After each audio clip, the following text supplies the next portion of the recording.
টিকা নেওয়ার বয়সসীমা ৫৫ থেকে ৪০-এ নামিয়ে আনায় বেড়েছে গ্রহীতার সংখ্যা, কেন্দ্র বাড়ানোর পরামর্শ।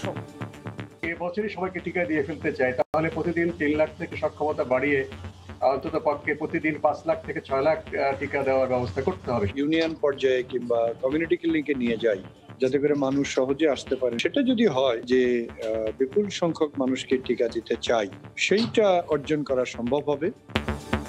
৯ মাসের মধ্যে করোনায় দেশে আজ সর্বনিম্ন ৫ জনের মৃত্যু, নিয়ন্ত্রণের পথে মহামারী। মহামারীটা নিয়ন্ত্রণের চলে আসার টেন্ডেন্সি দেখা যাচ্ছে। এটা যদি কন্টিনিউ করে, এটা যদি আর না বাড়ে, এরকমই চলে, তাহলে নিয়ন্ত্রণে এসছে বলে আমরা ধরে নেব আর কি। ভারতের পশ্চিমবঙ্গে ১১ মাস বন্ধ থাকার পর খুলেছে শিক্ষা প্রতিষ্ঠান। দেখছিলেন প্রধান শিরোনাম, রাতের সময় সঙ্গে আছি আমি জেনিফার কামাল। এবার অন্যান্য শীর্ষ সংবাদ। বাবার জানাজায় অংশ নিতে দেশে ফিরে গ্রেফতার শিকদার গ্রুপের এমডি রনু, মানবিক দিক বিবেচনায় জামিন, আইন সবার জন্য সমান বললেন স্বরাষ্ট্রমন্ত্রী। বিনিয়োগের বার্তা নিয়ে দুবাইয়ে ব্যবসায়ীদের রোড শোতে সাকিব আল হাসান বললেন, বাংলাদেশের অর্থনৈতিক অগ্রগতির সম্ভাবনার নতুন দিগন্ত। ইসলামী ঐতিহ্য ও মূল্যবোধ সারা দেশে ছড়িয়ে দিবে ৫৬০টি মডেল মসজিদ, মুজিব বর্ষে ১৭০টির উদ্বোধন, হয়ে উঠবে ইসলামিক জ্ঞান ও সংস্কৃতি চর্চার কেন্দ্র।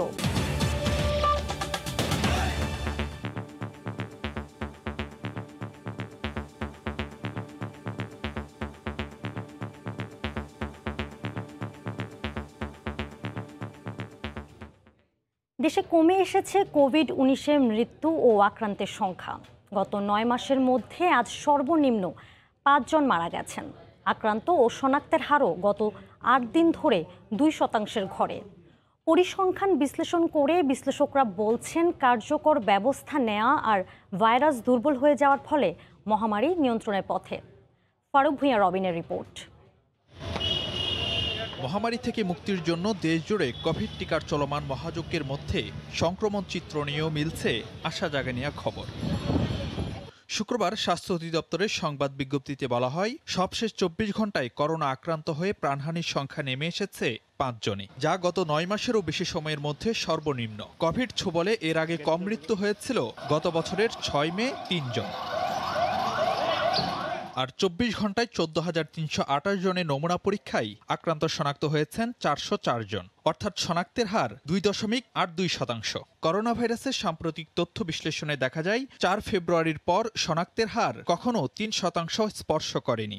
কোনো দিন এ হার ছিল ২.৫%-এরও নিচে। ২ ফেব্রুয়ারির পর আক্রান্ত শনাক্ত থেকেছে ৫০০-র নিচে, আর মৃত্যুর সংখ্যা ২৪ জানুয়ারির পর প্রতিদিনই ২০ জনের নিচে রয়েছে।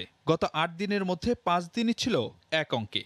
কোভিড সংক্রমণের সাম্প্রতিক পরিসংখ্যান মহামারী নিয়ন্ত্রণের ইঙ্গিত দিচ্ছে বলেই মনে করেন বিশেষজ্ঞরা। মহামারীটা নিয়ন্ত্রণের চলে আসার টেন্ডেন্সি দেখা যাচ্ছে। এটা যদি কন্টিনিউ করে, এটা যদি আর না বাড়ে, এরকমই চলে, তাহলে নিয়ন্ত্রণে এসছে বলে আমরা ধরে নেব। তবে মানুষের মধ্যে অনেক ক্ষেত্রেই সচেতনতার ঘাটতি থাকলেও কিভাবে নিয়ন্ত্রণে এলো মহামারী? আমাদের দেশে যে ভাইরাস, দেশীয় ভাইরাস, সেগুলা শীতকালে যেসব ভাইরাস আমাদের আক্রমণ করে, সেগুলা খুব প্রবলভাবে আমাদের আক্রমণ করে, এবং সেখানে বাইরের ভাইরাস, করোনা ভাইরাস সেখানে ঢুকতে পারছে না। এটাই হলো এর কারণ। একদিকে করোনা ভাইরাস দুর্বল হয়ে যাওয়া, অন্যদিকে টিকা প্রয়োগ, এই দুইয়ের সমন্বয়ে মহামারী থেকে মুক্তি মিলবে বলে আশা বিশেষজ্ঞদের। ফারুক ভূঁইয়া, রবিন, সময় সংবাদ, ঢাকা। এদিকে করোনার ভ্যাকসিন নেয়ার বয়সসীমা ৫৫ থেকে ৪০-এ নামিয়ে আনায় বাড়ছে টিকা গ্রহীতার সংখ্যা। সমাজের গুরুত্বপূর্ণ ব্যক্তিরা টিকা নেওয়ায় উৎসাহিত হয়েছেন সাধারণ মানুষ, এমন মত বিশেষজ্ঞদের। কেন্দ্রের সংখ্যা বাড়ানোরও পরামর্শ দিয়েছেন তারা, আর প্রতিদিন টিকা দেওয়ার হার ৩ লাখে উন্নীত করতে চায় সরকার। ফারুক ভূঁইয়া, রবিনের আরও একটু রিপোর্ট। শুরুর দিকে নানা দ্বিধা সংশয় কাটিয়ে টিকা কেন্দ্রে বাড়ছে মানুষের ভিড়। গণহারে টিকা প্রয়োগের প্রথম দিন রোববার সারা দেশে সর্বসাকল্যে টিকা প্রয়োগ করা হয় ৩১,১৬০ জনের দেহে। এরপর প্রতিদিন তা বাড়তে থাকে আশাব্যঞ্জক হারে। টিকা প্রয়োগের প্রথম সপ্তাহের সবশেষ কার্যদিবস বৃহস্পতিবার একদিনে টিকাগ্রহীতার সংখ্যা ছাড়াই ২ লাখ। বিশেষজ্ঞরা মনে করেন সব শ্রেণীর নাগরিকের জন্য টিকা উন্মুক্ত থাকার বয়সসীমা ৫৫ থেকে নামিয়ে ৪০ বছর করার সরকারি সিদ্ধান্ত এক্ষেত্রে ভূমিকা রেখেছে। পাশাপাশি গুরুত্বপূর্ণ ব্যক্তিদের টিকা গ্রহণ উৎসাহিত করেছে সাধারণ মানুষকে। তবে কর্তৃপক্ষ চায় দৈনিক টিকার হার ৩ লাখের বেশি ছাড়িয়ে নিতে। এখন সেটা ৪০ বছরে নামিয়ে আনা হয়েছে, এটা একটা গৃহীত সিদ্ধান্তের ফল। দ্বিতীয়ত যে আমাদের স্বাস্থ্য বিভাগ তারা চেষ্টা করছে যে এই কাঙ্ক্ষিত যে টার্গেট সেটা যাতে অর্জন করা যায়। প্রাপ্যতার নিরিখে এবং এবছরই সবাইকে টিকা দিয়ে ফেলতে চাই, তাহলে প্রতিদিন ৩ লাখ থেকে সক্ষমতা বাড়িয়ে অন্তত পক্ষে প্রতিদিন ৫ লাখ থেকে ৬ লাখ টিকা দেওয়ার ব্যবস্থা করতে হবে। সেটি সক্ষমতা আমাদের আছে। প্রতি মাসে ভারত থেকে ৫০ লাখ টিকা আমদানির বাইরেও বাংলাদেশের সামনে সুযোগ তৈরি হয়েছে কোভ্যাক্সের মাধ্যমে টিকা পাওয়ার। প্রথম চালান এবং পরবর্তী চালানগুলো তারা আমাদেরকে প্রায় ১,২৭,০০,০০০ ডোজের টিকা আমাদের এই অক্সফোর্ড অ্যাস্ট্রাজেনেকার টিকাটাই আমাদেরকে দেওয়া হবে। সব শ্রেণীর মানুষকে টিকার আওতায় আনতে টিকা কেন্দ্র আরো সম্প্রসারিত ও নিবন্ধন প্রক্রিয়াকে মানুষের দোরগোড়ায় পৌঁছে দেওয়ার তাগিদ বিশেষজ্ঞদের। যেখানে মানুষের কাছাকাছি হবে যাতে করে মানুষ সহজে আসতে পারেন টিকা দিতে, এটা এক। ২ নম্বর হলো যে নিবন্ধনটা আমাদের এখন একেবারে পুরোপুরি বাড়ি বাড়ি যে আমাদের স্বাস্থ্যকর্মীদের নিবন্ধনটা করতে হবে। দেশে টিকা গ্রহণের পর এখনো পর্যন্ত কারো গুরুতর কোনো পার্শ্ব প্রতিক্রিয়ার খবর পাওয়া যায়নি। ফারুক ভিয়া, রবিন, সময় সংবাদ, ঢাকা। ইউরোপেও করোনায় আক্রান্ত ও মৃতের সংখ্যা কমেছে। সবশেষ পরিস্থিতি জানাতে এই মুহূর্তে লন্ডনে আছেন সহকর্মী শোয়েব কবির। সরাসরি যাচ্ছি তার কাছে। শোয়েব, জেনিফার, ব্রিটেনে যে দ্বিতীয় করোনা ভাইরাসের যে দ্বিতীয় ভয়াল থাবার সেখান থেকে বিপর্যস্ত অবস্থা থেকে কিছুটা হলেও উঠে দাঁড়ানোর চেষ্টা করছে। আপনার সবশেষ ২৪ ঘন্টা যে মৃত্যুর যে মারা যাওয়ার যে তথ্য সেখানে আমরা দেখেছি যে ৬৭৮ জন মারা গেছেন এবং আক্রান্ত হয়েছেন ১৩,৪৯৪। তবে আক্রান্তের সংখ্যা দিক দিয়ে এখন পর্যন্ত মহামারী শুরু হওয়ার পর থেকে প্রায় ৪০ লক্ষ ছাড়িয়ে গেছে এবং মৃতের সংখ্যা কিন্তু ১ লাখ ছাড়িয়ে গেছে। পাশাপাশি আমরা যদি দেখি যে প্রতি ৮০ জনের মধ্যে ইংল্যান্ডে একজন করোনা ভাইরাসে আক্রান্ত হয়েছেন এবং পাশাপাশি নর্দার্ন আয়ারল্যান্ডের প্রতি ৭৫ জনের মধ্যে একজন আক্রান্ত হয়েছেন। পাশাপাশি স্কটল্যান্ডে প্রতি ১৫০ জনের একজন করোনা ভাইরাসে আক্রান্ত হয়েছেন এবং আরেকটি বিষয় যেটি আপনার ভাবিয়ে তুলেছে কিন্তু এই মুহূর্তে যে করোনা ভাইরাসের ভ্যাকসিন সংকট এবং এই ভ্যাকসিন সংকটের জন্য কিন্তু ব্রিটিশ সরকার কিন্তু বেশি গুরুত্ব সহকারে দেখছেন। ইতিমধ্যে যে ভ্যাকসিন কার্যক্রম কিন্তু অব্যাহত রয়েছে এবং এই কার্যক্রম অব্যাহত রাখার জন্য ২৪ ঘন্টার বেশ কিছু কেন্দ্র চালু করেছেন এবং সেখান থেকে হয়তো আগামী ১৫ ফেব্রুয়ারির মধ্যে হয়তো যে করোনা ভাইরাসের যে টার্গেট ফিল আপ রয়েছেন, যে বয়স্ক যারা ব্যক্তি রয়েছেন তাদেরকে হয়তো তাদের প্রত্যেককে হয়তো করোনা ভাইরাসের টিকা দিয়ে দেওয়ার সম্ভাবনা রয়েছেন এবং আগামী সেপ্টেম্বর মাস পর্যন্ত সম্পূর্ণ যুক্তরাজ্যবাসী এই করোনা ভাইরাসের ভ্যাকসিন আওতায় আসতে পারে। পাশাপাশি আপনাকে আরেকটা বিষয় জানিয়ে রাখা দরকার যে ইউরোপের যে অন্যান্য দেশ রয়েছে সেই সব দেশেও কিন্তু করোনা ভাইরাসের সংক্রমণ কমে এসেছে। যদি মৃত্যু সংখ্যার দিক দিয়ে আমরা যদি দেখি যে ফ্রান্সে গতকাল সর্বশেষ ২৪ ঘন্টা মারা গেছেন ৩৬০ জন, স্পেনে ৫১৩ জন এবং ইতালিতে ৩৯১ জন। পাশাপাশি জার্মানিতে যে এই মৃত সংখ্যা ছিল ৫৩৪ জন। তবে ব্রিটিশ সরকার কিন্তু এখনো এই সংখ্যায় রয়েছেন যে করোনা ভাইরাসের যে নতুন স্ট্রেন যেটি রয়েছে সেটি নিয়ে কিন্তু বেশ শঙ্কার মধ্যে রয়েছে এবং এর ফলে কিন্তু ব্রিটেনের সাথে বিশ্বের অন্যান্য দেশের যে ভ্রমণ নিষেধাজ্ঞা আরও কঠিন করতে যাচ্ছে। আগামী সপ্তাহ থেকে যে বিশ্বের ৩৩টি দেশ থেকে কেউ যদি ব্রিটেনে প্রবেশ করতে চান তাকে অবশ্যই ১০ দিন হোটেলে থাকতে হবে এবং হোটেলের খরচ বাবদ প্রায় ১৭৫০ পাউন্ড দিতে হবে এবং কেউ যদি কোয়ারেন্টাইনের যে শর্ত রয়েছে যে শর্ত এইসব শর্ত যদি কেউ যদি ভঙ্গ করে তবে তাকে ১০,০০০ পাউন্ড পর্যন্ত জরিমানা দিতে হতে পারে এবং হয়তো বা ১০ বছরের পর্যন্ত সর্বোচ্চ জেল হতে পারে। আরেকটি বিষয় জানিয়ে রাখার দরকার যে করোনা ভাইরাসের যে অবস্থা এতই খারাপ সেখান থেকে উঠে দাঁড়াতে গিয়ে কিন্তু সরকার কিন্তু অর্থনৈতিকভাবে পঙ্গু হয়ে যাচ্ছে। এ ছিল করোনা ভাইরাসের সবশেষ। লন্ডন থেকে এতক্ষণ আমাদের সঙ্গে ছিলেন সহকর্মী শোয়েব কবির। গ্রেফতার নিশ্চিত জেনেও বাবার মৃত্যুতে দেশে ফিরলেন শিকদার গ্রুপের ব্যবস্থাপনা পরিচালক রনু হক শিকদার। ঢাকায় নামার সঙ্গে সঙ্গে তাকে বিমানবন্দর থেকে গ্রেফতার করে গোয়েন্দা পুলিশ। ৯ মাস আগের মামলায় তাকে গ্রেফতার করা হয় বলে জানায় ডিবি। পরে আদালতে তাকে হাজির করা হলে মানবিক দিক বিবেচনায় জামিন দেন। নিজের নামে আছে গ্রেফতারি পরোয়ানা, তারপরও বাবার মৃত্যুর খবরে দেশে ফিরলেন শিকদার গ্রুপের ব্যবস্থাপনা পরিচালক ও ন্যাশনাল ব্যাংকের পরিচালক রণহক শিকদার। বৃহস্পতিবার বিশিষ্ট ব্যবসায়ী বাবা মুক্তিযোদ্ধা জয়নুল হক শিকদার মারা গেলে শুক্রবার সকাল 10টায় দেশে আসেন তিনি। বিমানবন্দরে নামার পরই তাকে গ্রেফতার করে গোয়েন্দা পুলিশ। ডিবি জানায়, এই মামলায় রণর ভাই দীপুও আসামি। দেশে ফিরলে তাকেও গ্রেফতার করা হবে। যেহেতু মামলার আসামি হতে জিজ্ঞাসাবাদ করতে হবে, আমরা প্রথমে পাইনি, তাকে বিদেশে চলে গেছিল। তো যেহেতু আসছে, এখন আমরা দেখুন অসুস্থ, করোনার থেকে ভালো হয়েছে, তো মারা গেছে। পরে দুপুরে রণহক শিকদারকে মুখ্য মহানগর হাকিম আদালতে হাজির করা হয়। বাবার মৃত্যুর কারণে মানবিক দিক বিবেচনা করে জামিন চাইলে তা মঞ্জুর করেন আদালত। জয়নুল হক সাহেব উনি মারা গেছেন, ওনার ডেড বডি আজকে ঢাকাতে আসছে। ওনার বড় সন্তান হিসাবে ওনার শেষকৃত্য অনুষ্ঠানে অংশগ্রহণ করার জন্য ওনাকে সুযোগটি মানবিক কারণে আদালত সুযোগটি দিয়েছেন। স্বরাষ্ট্রমন্ত্রী জানান, আইন সবার জন্যই সমান। করোনা থাকার কারণে তাকে গ্রেফতার করা হয় বলেও জানান মন্ত্রী।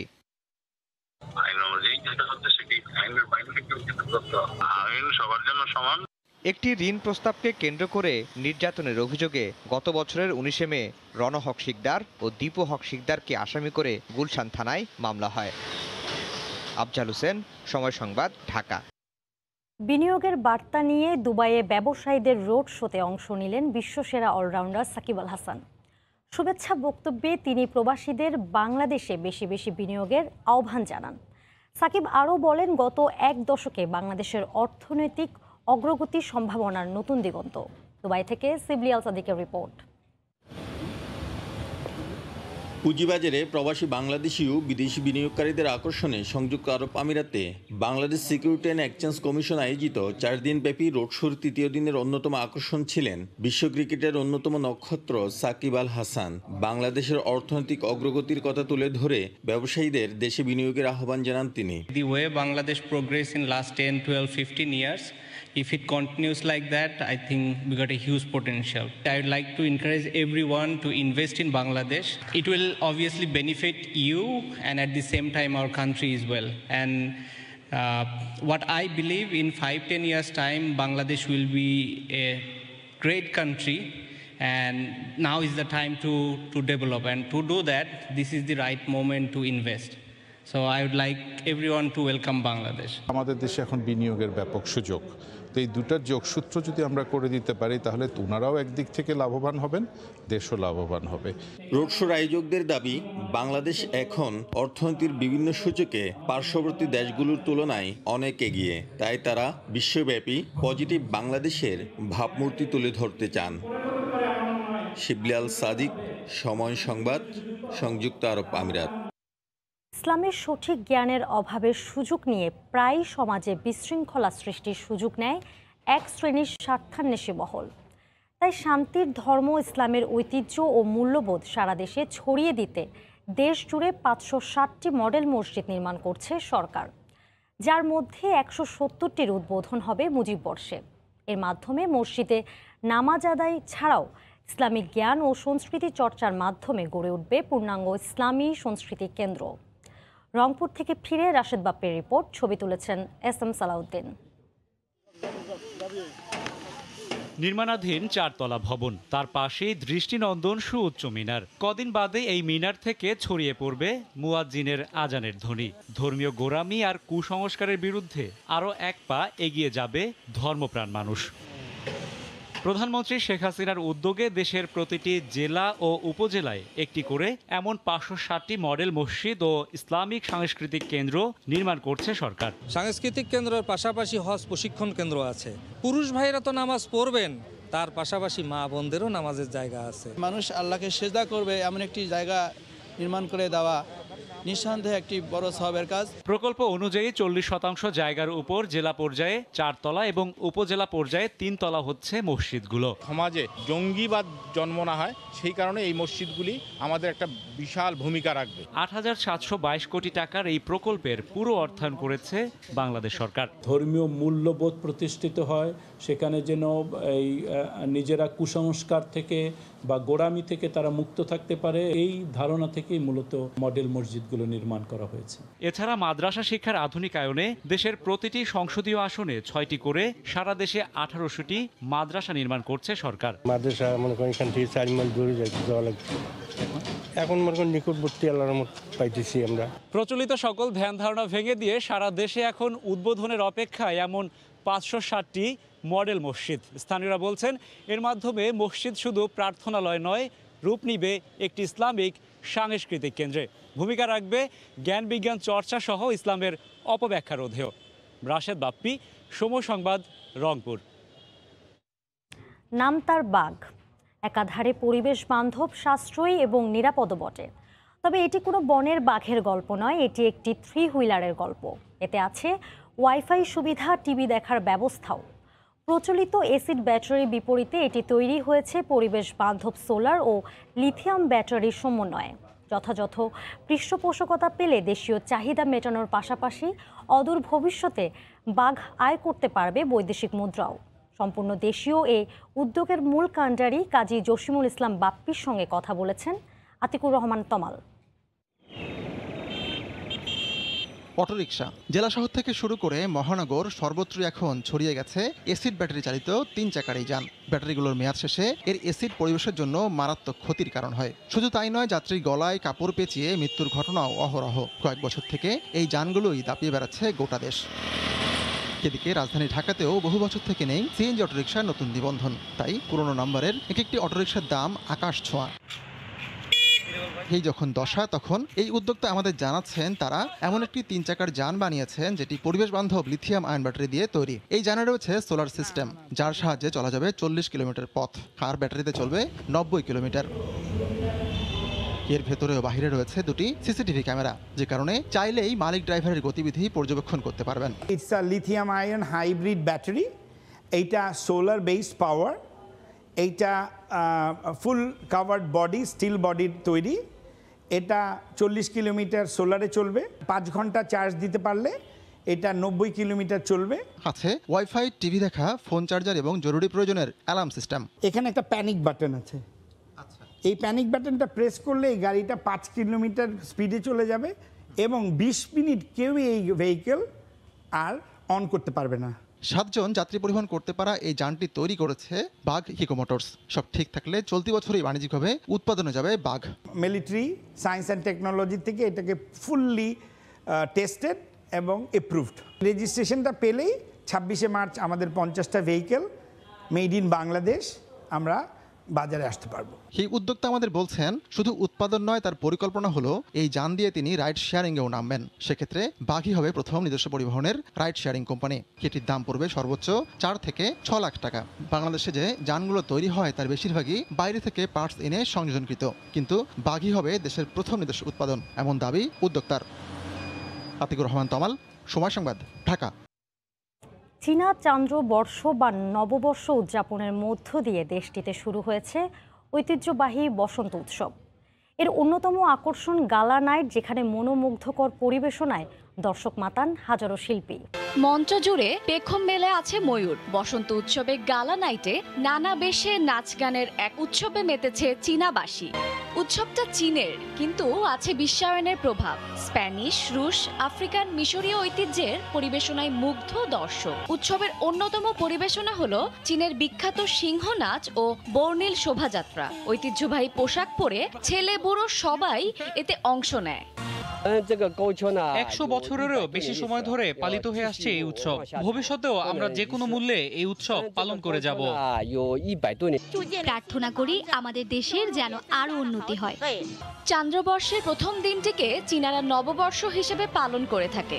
এবছরকে সমৃদ্ধির বছর হিসেবে বিবেচনা করছে চীনা জ্যোতির্বিদরা। প্রতি বছর চান্দ্রবর্ষ উদযাপনে রাশিচক্রের অন্তর্ভুক্ত একটি নির্দিষ্ট প্রাণীকে নববর্ষের প্রতীক হিসেবে নির্বাচন করা হয়। এবারের প্রতীক শূকর ছানা। চীনাদের বিশ্বাস এটি তাদের সৌভাগ্য, সমৃদ্ধি ও সন্তুষ্টির প্রতীক। আগামী 1 মার্চ পর্যন্ত চলবে 40 দিন ব্যাপী এ উৎসব। শায়লা রহমান, ইমা, সময় সংবাদ। এ পর্যায়ে শীর্ষ সংবাদ জানিয়ে দিচ্ছি আরেকবার। 9 মাসের মধ্যে করোনায় দেশে সর্বনিম্ন 5 জনের মৃত্যু। নিয়ন্ত্রণের পথে মহামারী, বলছেন বিশেষজ্ঞরা। টিকা নেওয়ার বয়সীমা 55 থেকে 40 করায় বেড়েছে গ্রহীতার সংখ্যা। বাবার জানাজায় অংশ নিতে দেশে ফিরে গ্রেফতার শিকদার গ্রুপের এমডি রণ।